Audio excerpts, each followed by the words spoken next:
এতিয়া আমি পৰৱৰ্তী অংকটো কৰিবলৈ ওলাইছো। চিত্ৰ 8.13 দিয়া আছে tan p minus quarter নিৰ্ণয় কৰা। ইয়াত দিয়া আছে pq 12 cm, pr 13 cm। এতিয়া আমাক দিয়া নাই qr নাই। এতিয়া আমাক উলিয়াই ল'ব লাগিব qr মানটো উলিয়াই ল'ব লাগিব। পাইথাগোৰাছ সূত্ৰ ব্যৱহাৰ কৰি আমি উলিয়াই ল'ব পাৰিম। প্ৰথমে মানকেইটা লিখি লওঁ। PQ 12 cm, PR 13 cm, QR white। এতিয়া আমি পাইথাগোৰাছৰ সূত্ৰ মতে ব্যৱহাৰ কৰি পাওঁ যে কৰ্ণ square PR whole square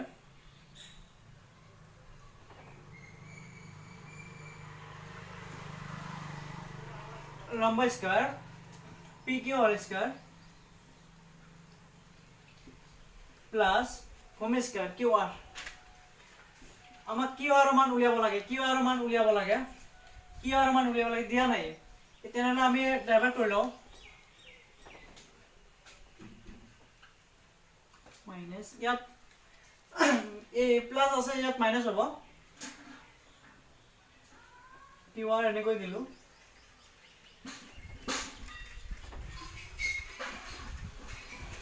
PR মান দিয়া আছে 13 cm, 13 whole square minus PQ মান দিয়া আছে 12 cm whole square QR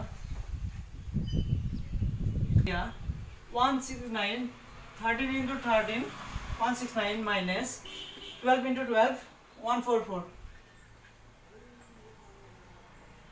QR whole square 169 minus 144 হয় 25 হয়। এতিয়া আমি 25 কি স্কয়ার টু রুট বনাই লম।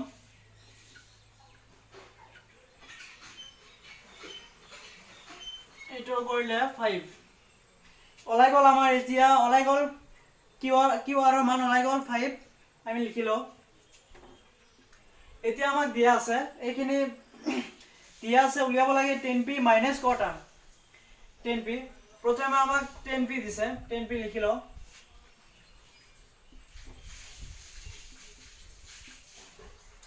tan p মান একেলগে লিখিলো।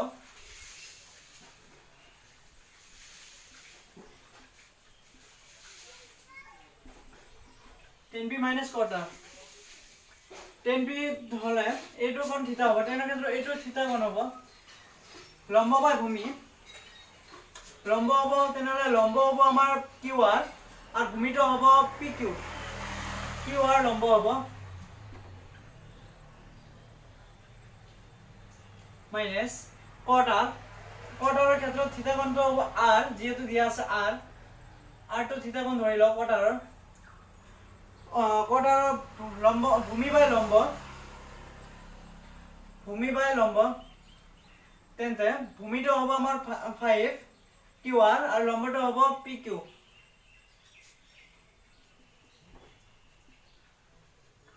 মান বহাই লও। QR মান দিয়া আছে 5 cm, 5 cm নিলিখিলেও হ'ব। আৰু PQ মান দিয়া আছে 12। QR মান দিয়া আছে 5 cm, PQ মান দিয়া আছে 12 cm। এতিয়া এই মাইনাস এটো আমি লসাগুত লও 12 5 minus 5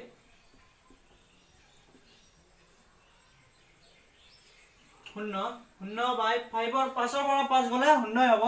গতিকে আমাৰ শূন্য লিখাৰ তলত 12 লিখাৰ কোনো দৰকাৰ নাই। শূন্য মান হ'ব এনসাৰ শূন্য। এইখিনি আমাৰ এনসাৰ হৈ গল। এতিয়া আমি 5 নম্বৰ কৰিবলৈ ওলাইছো। আমাক দিয়া আছে যে sec θ ইকুয়াল 13/12 আন্তঃত্রিকোণমিতিক অনুপাত বৰ গণনা কৰা। আমাক উলিয়াব লাগিব যে sin θ cos θ sin cos tan cot sec cosec এইবোৰ অনুপাতবিলাক উলিয়াব লাগিব। প্ৰথমে আমি ত্ৰিভুজ আঁকি লওঁ।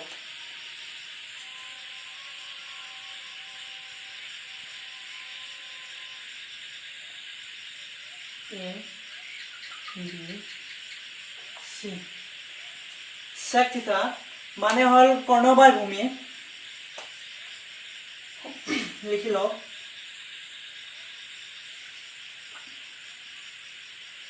কর্ণ AC বাই ভূমি 13 বাই 12 আমার নাই লম্বটো নাই লম্বটো আমি উলিয়াই লব লাগিব পাইথাগোৰাছৰ সূত্ৰ মতে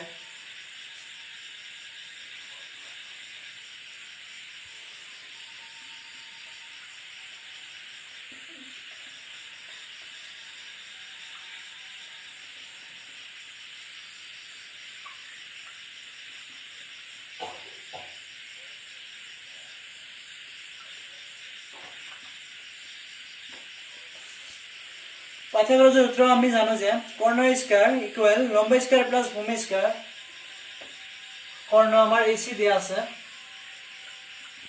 ইকুৱেল লম্ব স্কয়াৰ BC প্লাস ভূমি স্কয়াৰ AB মানবোৰ বহুৱাই ল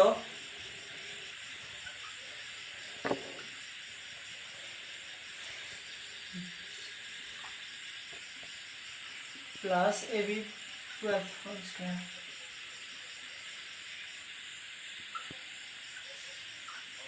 13 into 13 169 equal BC আছে মান নাই plus 12 into 12 144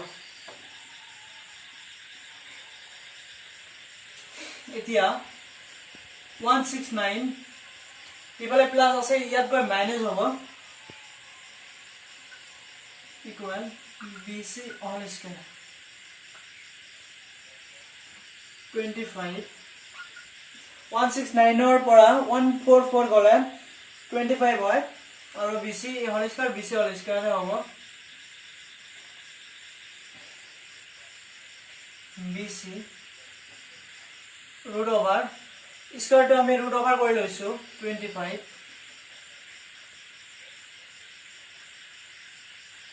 5 25 root over 5 হয় এতিয়া আমাৰ ওলাই গল BC ওলাই গল মান ওলাই গল 5 ওলাই গল এতিয়া আমাক অনুপাতবিলাক উলিয়াব লাগিব এতিয়া আমি 5 পালো BC ৰ মান 5 পালো এতিয়া আমাক অনুপাতবিলাক উলিয়াব লাগে sin থিটা থিটা কোণ এইটো ধৰিছো এই কোণটো থিটা কোণ থিটা sin থিটা লম্ব বাই কর্ণ আমি পালো লম্ব বাই কর্ণ লম্ব আছে আমার BC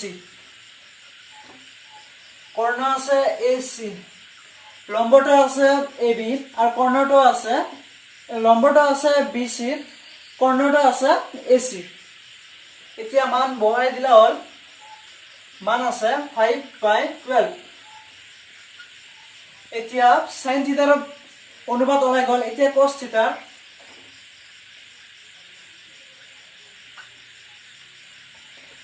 ভূমি বাই কর্ণ AB ভূমি আছে AB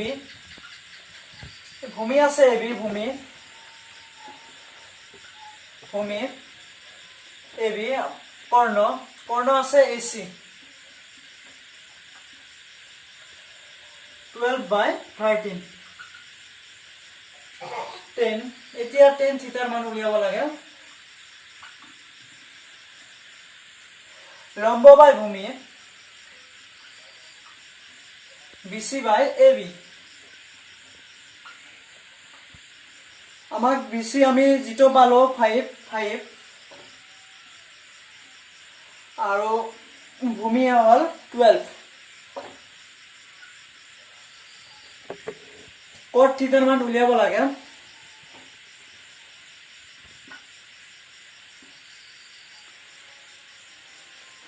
cot থিটাৰ মান উলিয়াব লাগে ভূমি বাই কৰ্ণ হ'ব cot থিটা ভূমি AB বাই BC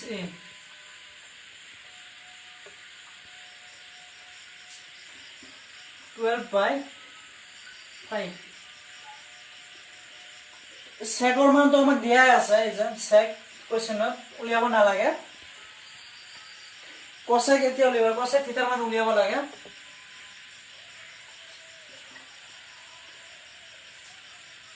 সাইনৰ ওটা কচেক গতিকে কৰ্ণ বাই ভূমি হ'ব আমাৰ কৰ্ণ আছে এসি কৰ্ণ এসি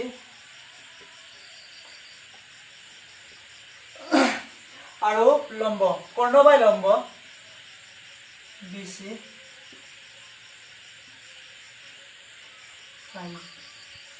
এইখিনি হ'ল আমাৰ এনসাৰ আমি উলিয়াইছো sin থিতা cos থিতা tan থিতা cot থিতা আৰু cosec থিতা অনুপাতবিলাক উলিয়া হ'ল এইখিনি হ'ল এনসাৰ